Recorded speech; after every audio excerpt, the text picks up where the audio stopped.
पश्चिम बंगाल में चुनावी दंगल छिड़ा हुआ है। टीएमसी से लेकर बीजेपी और कांग्रेस तक सभी दलों ने मैदान में पूरी ताकत झोंक दी है। सीएम ममता बनर्जी ने जहां गृह मंत्री अमित शाह पर केस करने की धमकी दे दी, वहीं राहुल गांधी भी मोदी सरकार की नीतियों पर बरसे हैं। बीजेपी भी बंगाल में अपने पैर जमाने की जोर आजमाइश में दिखाई दे रही है। तो बंगाल में दूसरे चरण की वोटिंग से पहले क्या है माहौल, आइए देखते हैं इस रिपोर्ट में। पश्चिम बंगाल में चुनावी रैलियों का शोर थमने का नाम नहीं ले रहा। टीएमसी हो या बीजेपी या फिर कांग्रेस, सभी दलों की तरफ से ताबड़तोड़ रैलियां हो रही हैं। इसी कड़ी में सीएम ममता बनर्जी ने हुगली में जनसभा को संबोधित किया। इस दौरान उन्होंने गृह मंत्री अमित शाह पर तीखा हमला बोलते हुए कहा कि हम अमित शाह के हिंसक बयानों के लिए उनके खिलाफ कानूनी केस करने जा रहे हैं। गृह मंत्री होने के नाते वो ऐसी टिप्पणी नहीं कर सकते। दरअसल अमित शाह ने फर्स्ट फेज की वोटिंग के बाद कहा था कि अगर टीएमसी के गुंडे चुनाव के दौरान गड़बड़ी फैलाने की कोशिश करेंगे तो उन्हें उल्टा लटकाकर सीधा कर दिया जाएगा, जिस पर ममता बनर्जी भड़की हुई हैं।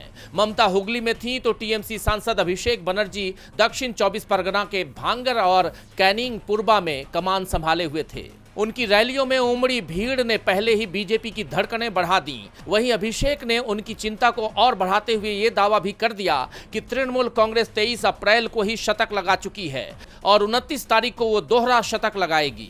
तो टीएमसी दावा कर रही है कि वो भारी बहुमत के साथ सत्ता में वापसी करेगी। वहीं बीजेपी का कहना है कि इस बार जनता ममता की सरकार को उखाड़ फेंकेगी। बीजेपी के लिए रक्षा मंत्री राजनाथ सिंह से लेकर पार्टी के राष्ट्रीय अध्यक्ष नितिन नबीन तक ने रोड शो किया। उधर कांग्रेस सांसद राहुल गांधी ने भी प्रचार मैदान में एंट्री मार ली।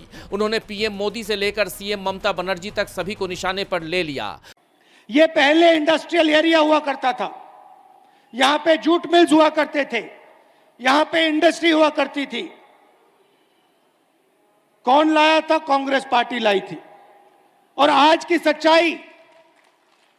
सच्चाई चाहे ममता जी हो, चाहे नरेंद्र मोदी जी हो, इनको रोजगार से कुछ लेना देना नहीं। इस बीच पश्चिम बंगाल में केंद्रीय जांच एजेंसियों की सक्रियता और चुनाव आयोग की कार्रवाई भी दिखाई दी। चुनाव आयोग ने 5 पुलिस अधिकारियों को पक्षपातपूर्ण रवैया अपनाने के आरोप में निलंबित कर दिया है। गौर करने वाली बात यह है कि ये सभी अभिषेक बनर्जी के क्षेत्र डायमंड हार्बर में तैनात थे। ऐसे में किसी क्षेत्र विशेष में उसकी ये कार्रवाई भी सवालों से घिर गई है। बहरहाल जिस तरह बंगाल में सभी राजनीतिक दल अपनी अपनी जोर आजमाइश में जुटे हुए हैं, ऐसे में ये चुनाव बेहद दिलचस्प मोड़ पर आ गया है। अब सबकी नजरें 4 मई को आने वाले नतीजों पर टिक गई हैं। डीबी लाइव पश्चिम बंगाल की रिपोर्ट।